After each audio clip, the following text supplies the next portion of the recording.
obsèques du pape François, une messe a été dite ce samedi à la place Saint-Pierre au Vatican. Plusieurs chefs d'État et des milliers de chrétiens y ont effectué le déplacement.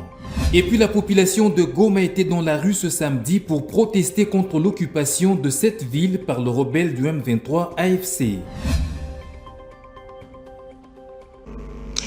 19h30 sur Vert Pâturage Télévision, c'est l'heure de vous informer. Mesdames, Messieurs, bonsoir et bienvenue. On va commencer avec cette actualité funérailles du pape François. Une messe a été dite ce samedi 26 avril 2025 au Vatican, à Saint-Pierre au Vatican. Plusieurs chefs d'État du monde et des milliers de chrétiens y ont effectué le déplacement et le président congolais Félix-Antoine Tshisekedi Tshilombo, qui est arrivé le vendredi 25 avril, y a également pris part. On en parle avec Emeline Kambidio.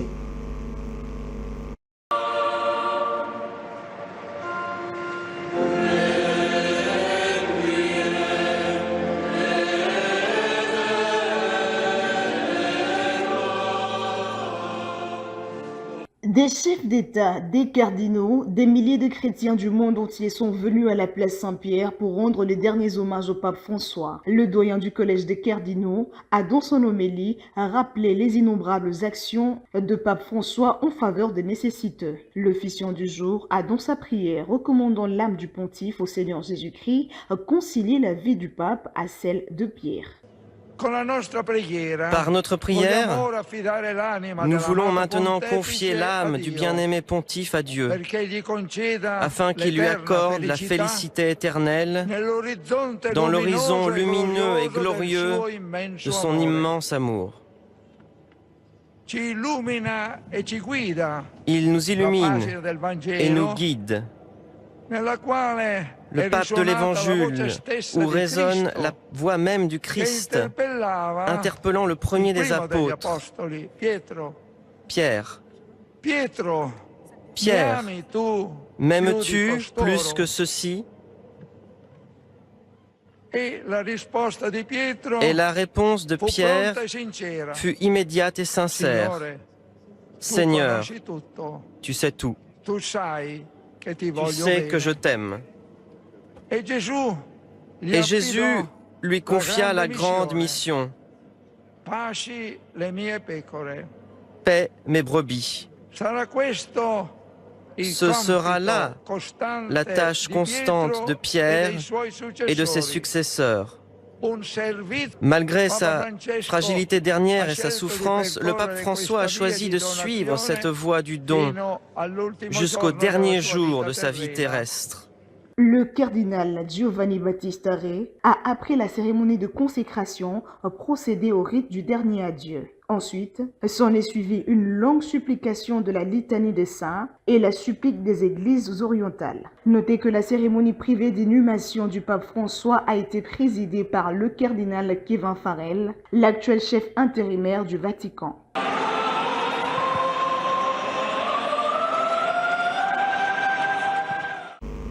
Et de la place Saint-Pierre au Vatican, retournons au pays.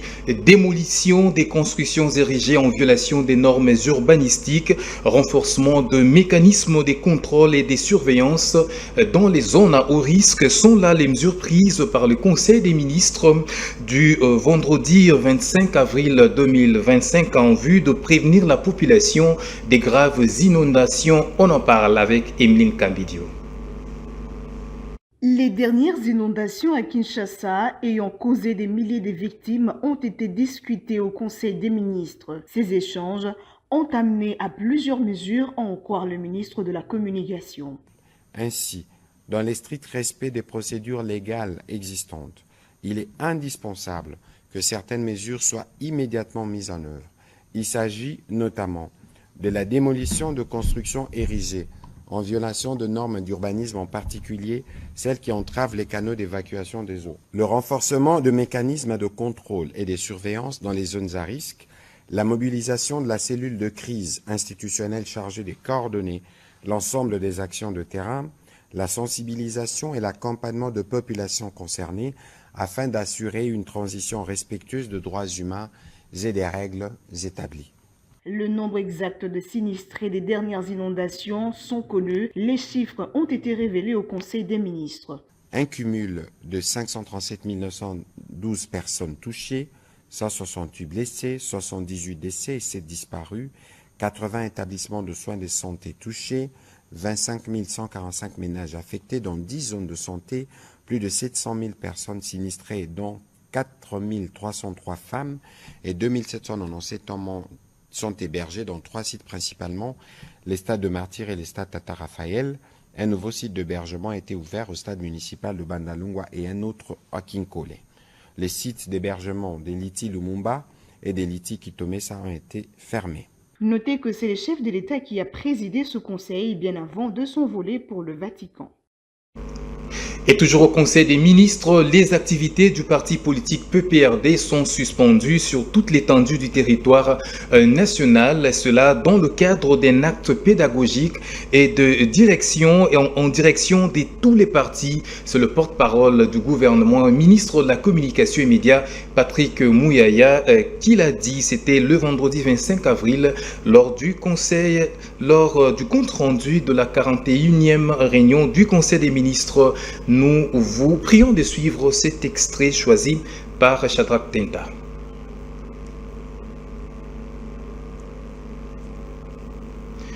Je disais que les activités du parti politique PPRD sont suspendues sur toute l'étendue du territoire national, cela dans le cadre d'un acte pédagogique en direction de tous les partis.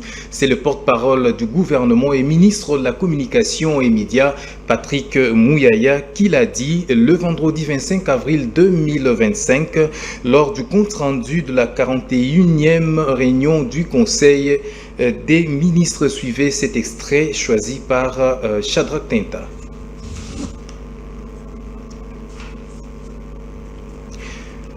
On va passer à autre chose. La RDC et le Rwanda, à travers leur ministre des Affaires étrangères, ont signé une déclaration des principes. Celle-ci engage les parties à reconnaître mutuellement la souveraineté territoriale, à répondre aux préoccupations en matière de sécurité, à promouvoir l'intégration économique et autres. C'était dans la soirée du vendredi 25 avril 2025 en présence de Marco Rubio, secrétaire d'État américain. Suivez.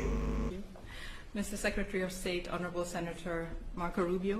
Cette déclaration s'appuie sur les efforts et décisions déjà engagés au niveau régional et international et marque une étape supplémentaire vers une solution politique durable. Elle réaffirme des principes politiques fondamentaux, notamment le respect de la souveraineté et de l'intégrité territoriale, le principe des non-ingérences dans les affaires internes des États, le règlement pacifique des différends, la cessation des tout soutiens aux groupes armés, le retour sûr et volontaire des personnes déplacées et des réfugiés et la mise en place d'un cadre d'intégration économique régionale progressive. Elle prévoit également des consultations supplémentaires en vue de l'élaboration d'un futur accord de paix. Cette initiative américaine s'inscrit en complémentarité des efforts régionaux en cours ainsi que de la médiation conduite par l'État du Qatar. Dans son allocution, Thérèse Kayikwamba-Wagner, ministre d'État, ministre des Affaires étrangères, coopération internationale et francophonie, a salué la déclaration comme une étape significative vers la paix tout en soulignant que celle-ci doit être poursuivie selon une séquence rigoureuse, sécurité d'abord, confiance ensuite et coopération en dernier ressort. Elle a réaffirmé que la position de la RDC demeure ancrée dans la résolution 2773 du Conseil de sécurité des Nations Unies qui exige le retrait de toutes les forces étrangères du territoire congolais et la cessation de tout soutien externe aux groupes armés. La ministre a souligné que la RDC constitue une pierre angulaire des solutions aux défis mondiaux, notamment en ce qui concerne la transition énergétique et les chaînes d'approvisionnement en minerais critiques. Les ressources nationales, minerais, énergie et capital humain doivent être mobilisés de manière responsable et transparente au service de développement durable du pays et de la stabilité globale. Of those most affected and seek durable solutions. The Democratic Republic of the Congo recognizes and values this engagement of the United States. We are also encouraged by US-backed initiatives that promote secure mineral value chains and inclusive economic growth. These efforts reaffirm that peace and prosperity are inseparable. Et puis le prix Nobel de la paix, le docteur Denis Mukwege exige la transparence dans les processus des Doha et la facilitation américaine afin d'éviter des manœuvres. Il l'a fait savoir dans une déclaration rendue publique ce samedi 26 avril 2025. Je vous propose de les découvrir à travers cet élément signé Bénédicte Kokemo. Déclaration du docteur Denis Mukwege, prix Nobel de la paix. Alors que la population congolaise dans l'est de la République démocratique du Congo continue de traverser une crise sans précédent engendrant une souffrance qui dépasse l'entendement depuis la résurgence du mouvement du M23, soutenu directement et indirectement par le régime de Kigali depuis novembre 2021, nous avons suivi avec intérêt la publication en date du 23 avril de la déclaration conjointe des représentants de la RDC et de l'Alliance Fleuve Congo M23 et la signature de l'accord de principe entre le gouvernement congolais et rwandais. Diverses positions ont été exprimées pour saluer que cette dynamique constitue un premier pas vers la paix qui est la plus grande aspiration de la population congolaise dans les provinces ravagées par les conflits depuis 30 ans suite aux agressions, à répétition et aux multiples interférences et ingérences d'États voisins, notamment le Rwanda et l'Ouganda. Dans la déclaration conjointe et dans l'accord de principe, les parties se sont engagés à avancer sur le chemin de la paix dans le respect du droit international. Ces engagements, même s'ils soulèvent l'espoir d'avancer vers une désescalade en vue de faire taire les armes, soulèvent de nombreux questionnements. En premier lieu, la résolution du 2773 du Conseil de sécurité des Nations Unies, adoptée le 21 février 2025, exige un cessez-le-feu immédiat et inconditionnel, demande le retrait immédiat des forces de défense rwandaises du territoire de la RDC et la fin de leur soutien au M23 sans condition préalable, ainsi que le démantèlement des administrations parallèles établies dans des zones occupées. Il n'y a donc a priori pas à ajouter d'autres conditions pour assurer la mise en œuvre effective de cette résolution qui est une source de droit international s'imposant à des États et qui doit être au cœur des efforts en cours pour sortir de la crise et mettre fin à l'agression de l'armée rwandaise d'occupation et à l'activisme de ses alliés. Les pourparlers de paix facilités par l'État du Qatar et la facilitation américaine demeurent largement opaques, alors que la transparence est de mise pour rétablir la confiance et avancer vers une feuille de route crédible aux yeux de populations fatiguées par les manœuvres de l'ombre, souvent dictées par les intérêts économiques et financiers étrangers à ceux de la population congolaise.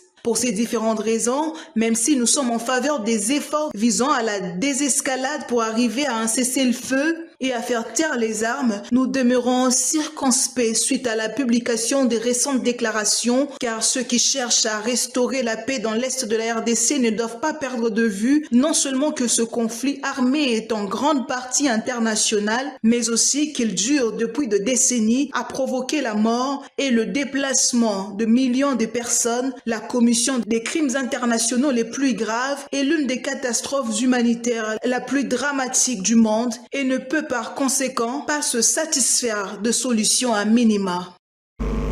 Et puis le comité de crise pour la paix et la sécurité en RDC a pris acte des engagements entre la RDC et le Rwanda et les a exhortés à les respecter scrupuleusement. Le modérateur principal de cette plateforme regroupant plusieurs organisations de la société civile, Maître Patient Bashombe, qui était l'invité de l'émission Dialogue entre Congolais, a mis un accent particulier sur la résolution 2773 du Conseil de sécurité des Nations Unies qui a parlé du retrait des troupes rwandaises du sol congolais. Regardez.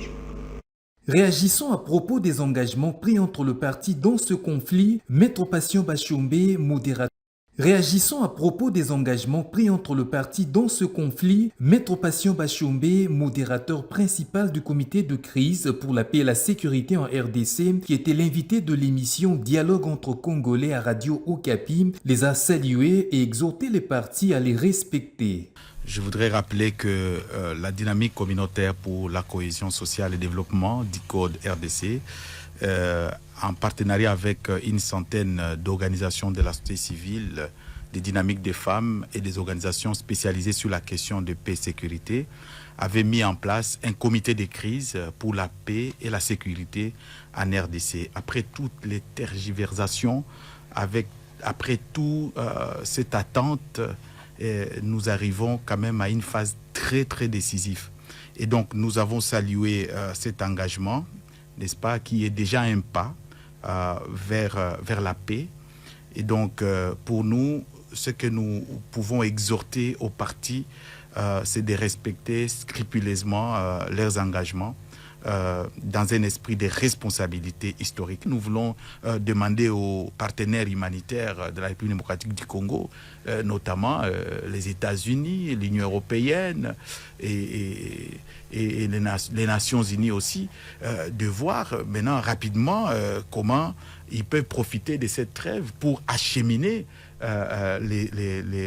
les aides humanitaires aux populations qui sont sinistrées, aux populations qui vivent une misère aujourd'hui indescriptible. Maître Patient Bachombe a mis un accent particulier sur la résolution 2773 du Conseil de sécurité des Nations Unies qui a tablé sur le retrait des troupes rwandaises du territoire congolais et la mise en œuvre de cette résolution. La résolution 2773 a parlé clairement du retrait des troupes rwandaises de la République démocratique du Congo, la résolution qui a été adoptée depuis le 21 février 2025. Et donc, et nous pensons que les partis devraient aussi aller dans le sens de la mise en œuvre et du respect de cette résolution. La population qui croupit dans une misère, la population qui ne sait plus à quel sens se vouer, ne peut que saluer aujourd'hui la fin de la guerre, si ce cessez-le-feu va nous y amener. Les Congolais souhaitent véritablement que la paix règne dans toutes les provinces sous occupation des forces étrangères, dont le Rwanda.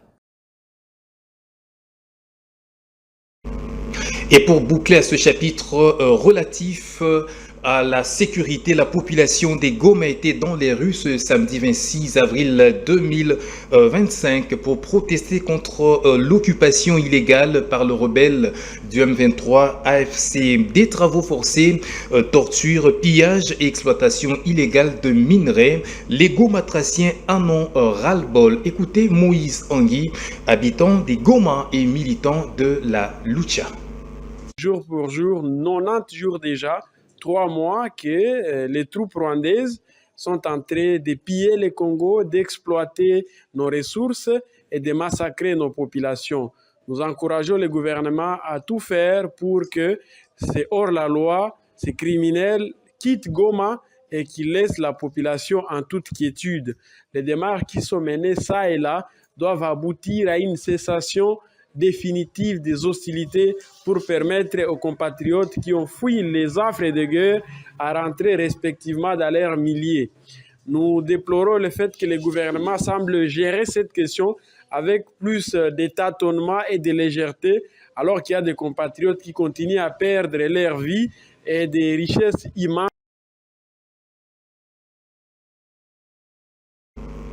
Et puis, des questions politico-administratives et logistiques dont la province du Sankourou trouveront des réponses appropriées dans un bref délai. C'est le VPM de l'Intérieur, Sécurité, Décentralisation et Affaires coutumières, Maître Jacquemin Chabani, qui l'a affirmé au caucus des députés de cette province de l'espace du Grand Kasaï. C'était au cours d'une réunion tenue dans son cabinet le vendredi 25 avril 2025.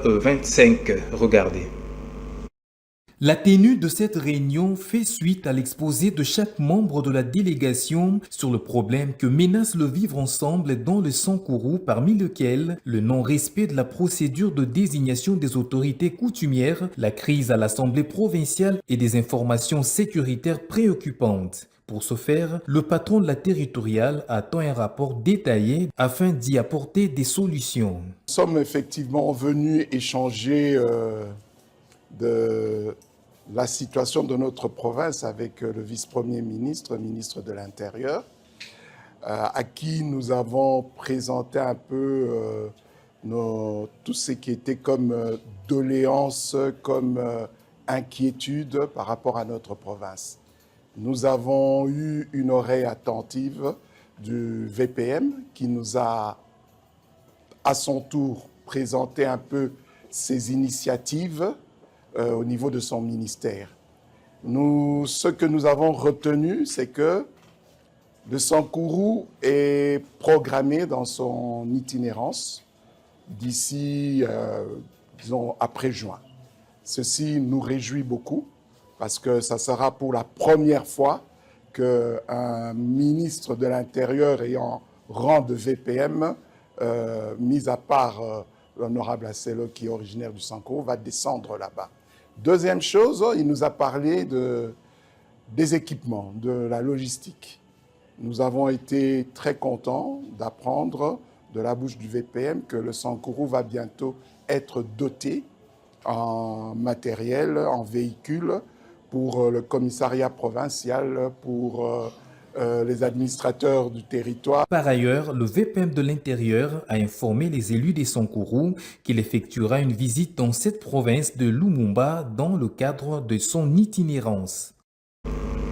Parlons justice à présent, ouverture du procès contre Célestin Ngoma, permanent du parti Lumumbiste Unifié, et Aristote Nkunga, élément de FARDC, devant le tribunal militaire de garnison de Kinshasa. Gombe siégeant à la prison militaire de Ndolo. Les deux prévenus sont notamment poursuivis pour trahison en raison de leur complicité avec l'Alliance Fleuve Congo et le M23 et participation à un mouvement insurrectionnel. C'était le vendredi 25 avril 2025. Reportage. Plusieurs préventions sont retenues à la charge de Célestin Ngoma, dont le fait de trahison pour sa complicité avec le mouvement rebelle de l'AFC M23. Il est également poursuivi pour participation à un mouvement insurrectionnel. D'après l'organe de la loi, ces prévenus seraient mobilisés pour préparer l'accueil de la rébellion de l'AFC M23 dans la partie occidentale de la RDC. Sur le banc, un autre accusé. Il s'agit de Aristote Nkunga. Il est quant à lui poursuivi pour détention illégale d'armes et munitions de guerre. À l'entame de ces procès, un débat houleux a eu lieu concernant l'autorisation aux médias et autres personnes habilitées à prendre des images. Je ne sais pas si le ministre de la Justice est personnellement intéressé dans ce procès. Il a donné ordre de mission à ses organes de presse pour qu'ils viennent prendre des images. Si cette ordre de mission existe, qu'on vous l'exhibe.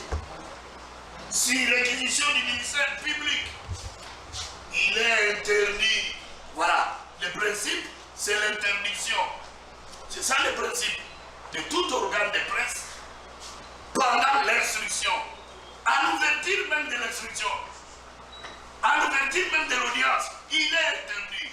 Et dès lors que ils ont été identifiés, le ministère public a requis. Il a sollicité du tribunal cette autorisation et le tribunal s'est prononcé. C'est un autre élément qu'on veut amener du ministère. Juste après, le tribunal a procédé à l'identification des prévenus.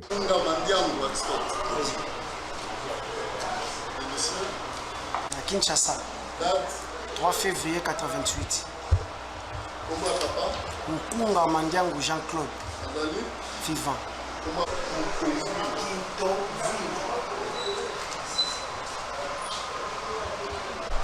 C'était les années de collectivité. C'était les années de Congo central. Vous avez la nationalité congolaise. Notez qu'une remise a été accordée aux accusés pour un examen plus approfondi et une bonne confrontation avec l'officier du ministère public. Et prenons ce communiqué du ministère des Finances avant de boucler ce journal. Les opérateurs économiques sont appelés à s'acquitter de leurs obligations fiscales. Ils ont jusqu'à 10 jours, soit jusqu'au 5 mai prochain pour cette finalité. C'est ce qu'avertit le ministère des Finances dans un communiqué daté du 23 avril et publié ce week-end.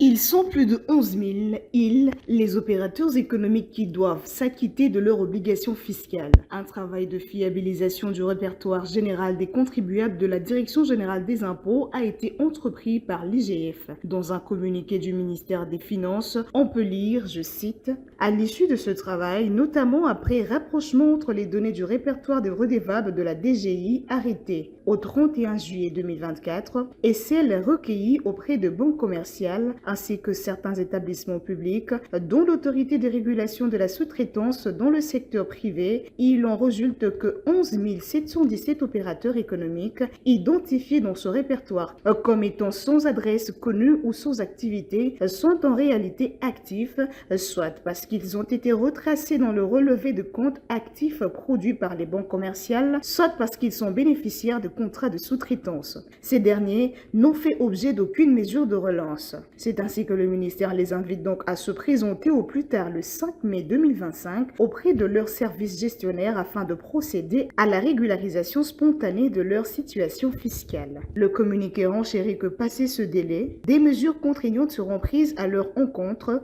incluant notamment des pénalités fiscales, le gel des avoirs bancaires, des poursuites judiciaires, ainsi que l'annulation des contrats de sous-traitance conformément aux dispositions légales et réglementaires en vigueur. Notez que la liste des opérateurs concernés est publiée sur le site officiel du ministère des Finances.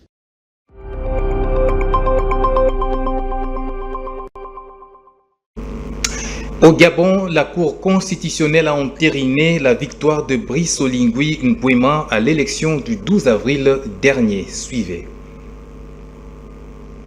C'est le vendredi 25 avril dernier que la Cour constitutionnelle a validé la victoire spectaculaire de Oligui Nguema. Aucun recours contestant la régularité de scrutin n'a eu lieu alors qu'il a eu la participation de 70,11%. Brice Nguema est ancien général et meneur du coup d'État du mois d'août 2023. Il a obtenu 94,85% des suffrages, soit 58 074 voix face à 7 autres candidat. Son investiture est prévue au 3 mai prochain pour un mandat de 7 ans à la tête de l'État gabonais. L'élection de Brice Oligui Nguema officialise la fin de la transition engagée depuis la chute de la dynastie Bongo qui régnait depuis 1967. Le président Brice Oligui Nguema promet de redresser l'économie gabonaise. Il mise sur l'industrie, l'agriculture et le tourisme pour ainsi diversifier les sources de croissance économique. Et vous nous avez pris en cours, voici pour vous les rappels des titres. Obsèque du pape François, une messe a été dite ce samedi à la place Saint-Pierre au Vatican. Plusieurs chefs d'État et des milliers de chrétiens y ont effectué le déplacement.